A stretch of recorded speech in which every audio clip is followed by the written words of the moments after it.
बाबा हे 2 अक्षरांचं नाव असलं तरी त्यामागे एक संपूर्ण आयुष्य लपलेलं असतं. आज आम्ही बाबांसाठी एक छोटंसं सरप्राईज गिफ्ट तयार केलं. पण ते करताना सतत एकच विचार मनात येत होता. आपल्यासाठी बाबा आयुष्यभर किती काही करत असतात ना. लहानपणी आपल्याला वाटतं आई प्रेम करते आणि बाबा फक्त रागावतात.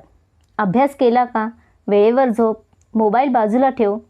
बाबांचं प्रत्येक वाक्य जणू एखादा नियमच असतो. त्यावेळी त्यांचा राग दिसतो, पण त्यामागचं प्रेम दिसत नाही.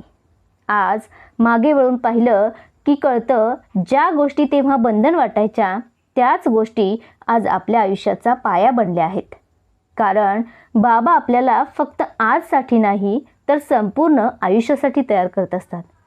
आज मी स्वतः 2 मुलांची आई आहे, शिक्षिका आहे आणि स्वप्नांसाठी अजूनही अभ्यास करते आहे.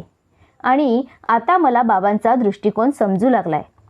कधी कधी प्रेम म्हणजे फक्त कौतुक नसतं, प्रेम म्हणजे योग्य वेळी दिलेली शिस्तही असते. जगप्रसिद्ध टेनिसपटू आंद्रे आगासीला एक काळ असा वाटायचा, मला टेनिस आवडत नाही, पण त्याचे बाबा त्याला रोज सराव करायला लावायचे. त्यावेळी त्याला राग यायचा, पण बाबांना त्याच्यामध्ये एक विजेता दिसत होता, जो त्याला स्वतःला दिसत नव्हता. खरं तर प्रत्येक बापाचं स्वप्न असतं, माझ्या मुलांनी माझ्यापेक्षा चांगलं आयुष्य जगावं. त्यांना मी भोगलेल्या अडचणी भोगाव्या लागू नयेत, त्यांच्या चेहऱ्यावर हसू असावं आणि ते आयुष्यात यशस्वी व्हावेत. बाबा अनेकदा स्वतःसाठी काहीच मागत नाहीत. नवीन कपडे नसले तरी चालतात, स्वतःची आवड बाजूला ठेवतात, पण मुलांच्या गरजा पूर्ण व्हाव्यात म्हणून झटत राहतात. आणि गंमत म्हणजे इतकं सगळं करूनही ते कधीच त्याचं श्रेय मागत नाहीत.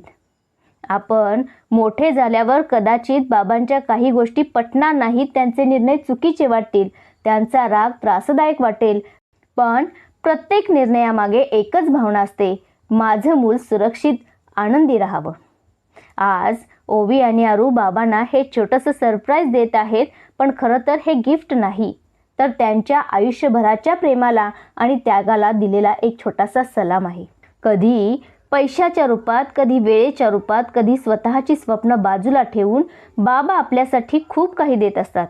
आणि म्हणूनच वडाच्या झाडाखाली सावली मिळते, पण त्या सावलीसाठी वडाला किती उन्ह सहन करावी लागली हे आपण अनेकदा विसरतो. बाबा म्हणजे न बोलता केलेलं प्रेम, बाबा म्हणजे आयुष्यभराची सावली, आणि बाबा म्हणजे यशामागचा खरा हिरो.